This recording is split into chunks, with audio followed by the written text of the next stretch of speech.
المشاهدون الأفاضل، أسعد الله أوقاتكم أينما كنتم بكل خير. أحييكم وأقدم نشرة أخبار المساء وأستهلها بالعناوين.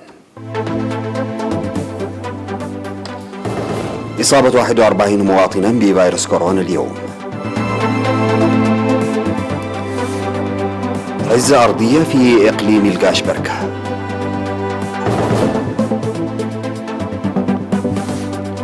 ارتفاع الولادة في المؤسسات الصحية في إقليم عنسبة. سلالة رابعة من كورونا تظهر في دولة إفريقية. سوريا تعلن تصدي دفاعاتها الجوية لعدوان إسرائيلي. وتفكك أحد أكبر الجبال الجليدية في العالم والمخاطر تتزايد. السلام عليكم ورحمة الله. أعلنت وزارة الصحة أن الفحوصات المخبرية التي أجريت اليوم 25 من ديسمبر في مراكز العزل وأقسام استقبال المرضى في أقاليم الأوسط والجنوب والقاشبركة أظهرت إصابة 41 مواطنا بفيروس كورونا. وظهرت إصابات فيروس كورونا في 33 مواطنا في أقسام استقبال المرضى بمختلف مناطق أسمرة، و6 في مركز العزل في عدخالة بالإقليم الجنوبي، و2 في مركز العزل في أغرداد بإقليم القاشبركة.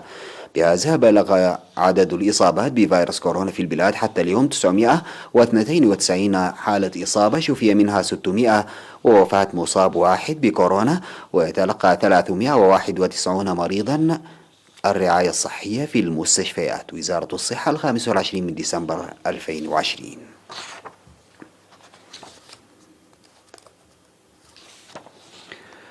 شهدت المناطق النائية في إقليم القاشبركة هزة أرضية ليلة الجمعة 25 من ديسمبر. وأعلن المركز الدولي لرصد الزلازل إن الهزة الأرضية التي وقعت في الساعة 1:22 ليلا بلغت 4.4 على مقياس ريختر. كانت في المناطق النائية بإقليم القاشبركة على بعد حوالي 91 كيلومترا إلى الشمال الغربي من مدينة أغرداد، وعلى بعد 120 كيلومترا من مدينة كرن. ولم تحدث الهزة الأرضية التي وقعت على عمق 10 كيلومترات في باطن الأرض أضرارا في الأرواح والممتلكات.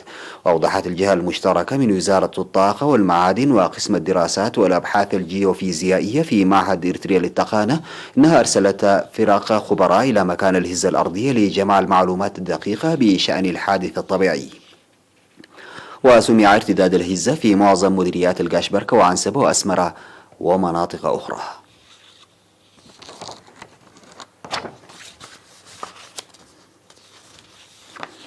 أوضح مسؤول مكتب وزارة الصحة في إقليم عنسبة الدكتور كسة برهان سلمون ارتفاع الولادة في المؤسسات الصحية بنسبة 80% في الإقليم. وقال إن المؤسسات الصحية كانت 7 في الإقليم عام 1991 وارتفعت حاليا ل 37 مؤسسة صحية بزيادة 500%. ومع ارتفاع المؤسسات الصحية أوضح عن زيادة المهنيين الصحيين من 150 إلى 1060، وتوظيف اختصاصات طبية لم تكن في السابق مثل الطب النفسي والأسنان والعيون وغيرها من الاختصاصات التي تحتاج لقدرات خاصة لتقديم خدمات متكاملة. وأشار إلى وجود أكثر من 270 من وكلاء الصحة الذين يقدمون دعما صحيا وإسعافات أولية في القرى البعيدة مسافة 10 كيلومترات من المؤسسات الصحية، موضحا تقديم تركيب معدات الفحص والتحاليل الطبية في العيادات المخامة في المناطق النائية، وتغيير خدمات الأشعة السينية إلى الرقمية، وإدخال تحاليل كيميائية في مستشفى كرن. وذكر انخفاض الأمراض المعدية عامة والملاريا التي كانت تهدي بحياة العشرات وهبوط الوفيات الناتجة عنها إلى الصفر بفضل جهود المكافحة، وتستمر أنشطة مكافحة الأمراض غير المعدية.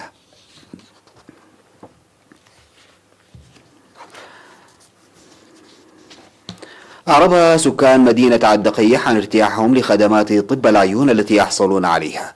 وأوضح السكان بأنهم كانوا يتوجهون لأصغر أمراض العيون إلى أسمرة قبل إدخال خدمات طب العيون في المدينة، ويتعرضون للمصاعب ومنصرفات السفر والإقامة. وقال خبير طب العيون في مستشفى عالدقيح الممرض أخليل زايد إن المستشفى يقدم خدمات جراحة العيون للموظفين من مديريات عالدقيح وصنعفة وصرونة وسجنيتي وماي عيني وبعض مناطق إقليم شمال البحر الأحمر. من جانبه أوضح ممرض طب العيون في الساعة عامه إجراء فحوصات لحوالي 1700 مريض عيون من عام 2016 وحتى عام 2019.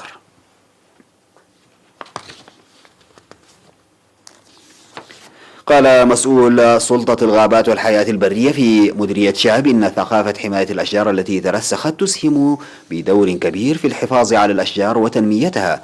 ودعا السيد سالم محمود الإدارات للقيام بدور رائد لتنمية الغطاء النباتي وإعادته إلى سابق عهده، وحث على التعرف على أسباب الاقتلاع الواسع للأشجار الذي حدث في مناطق قدقد وشعب منشب واتخاذ خطوات لردعه.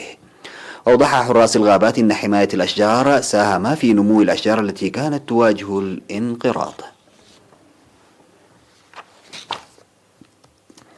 نظم مكتب وزارة الزراعة في الإقليم الجنوبي دورة تدريبية لأعضائه في مديريات صرونة وسجنيتي وأدباروا ومندفرة وميمنة في تربية النحل والدواجن وأبقار الألبان، وكذلك متابعة صحة الحيوانات. وتضمنت الدورة التدريبية المقدمة في مدينة دباروا في الفترة من 14 وحتى 20 من ديسمبر تربية النحل وأهميته البيئية وفوائده الاقتصادية، وإعداد علف الدجاج، ورعاية أبقار الألبان والأمراض التي تظهر في منطقتنا وكيفية علاجها. وأوضح المشاركون في الدورة التدريبية أن المعرفة التي اكتسبوها ضرورية لأنشطتهم، منادين للاهتمام لشملها العمل التطبيقي مستقبلا لفوائد أكبر.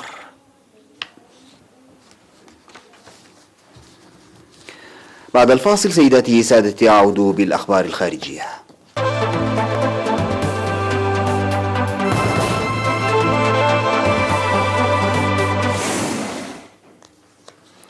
أعلن كبير مسؤولي الصحة العامة في إفريقيا أن السلالة رابعة جديدة من فيروس كورونا ظهرت في نيجيريا.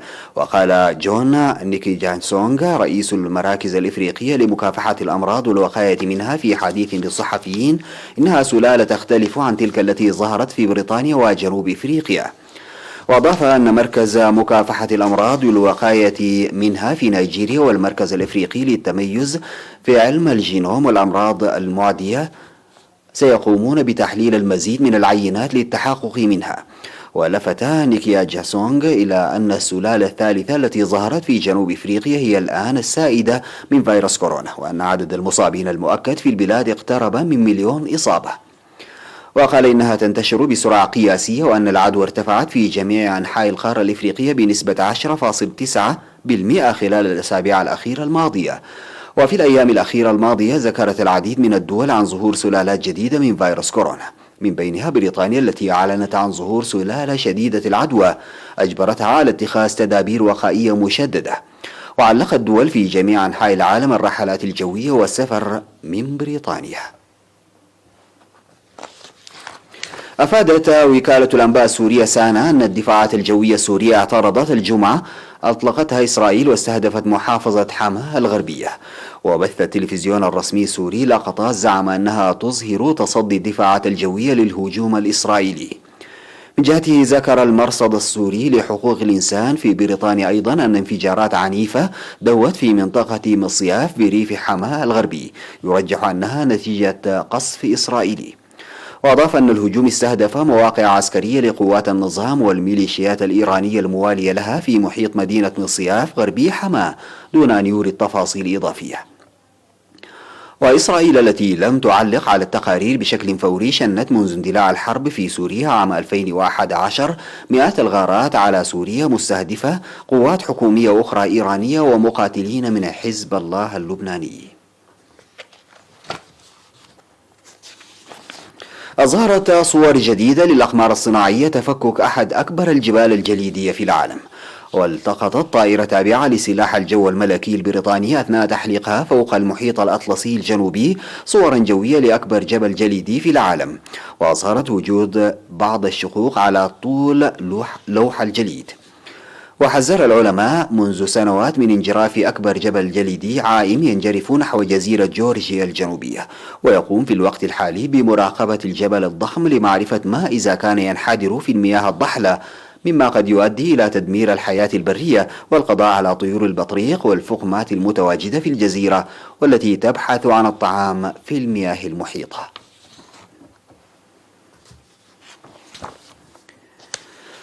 أصبح توظيف الروبوتات في المطاعم والمقاهي وداخل المطارات وأيضا مساعدة الأطقم الطبية في المستشفيات تقليدا عالميا ينتقل من دولة إلى أخرى، خاصة مع تفشي فيروس كورونا المستجد. وتستمر أعمال التطوير التكنولوجي للروبوتات بشكل دوري بهدف تقديم أفضل خدمة للزبائن حول العالم وتعويضهم عن تفاعل العنصر البشري بروبوتات تؤدي الخدمة بصورة جيدة وتقلل فرص العدوى من فيروس كورونا المستجد.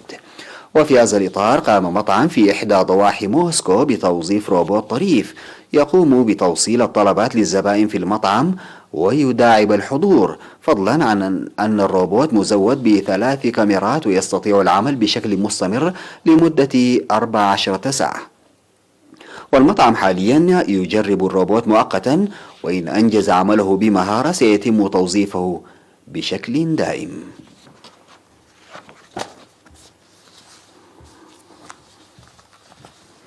انتهى سيداتي سادتي نشرة أخبار المساء قدمتها لحضراتكم من الفضائية الإلكترونية. شكرا لمتابعتكم، والسلام عليكم ورحمة الله تعالى وبركاته.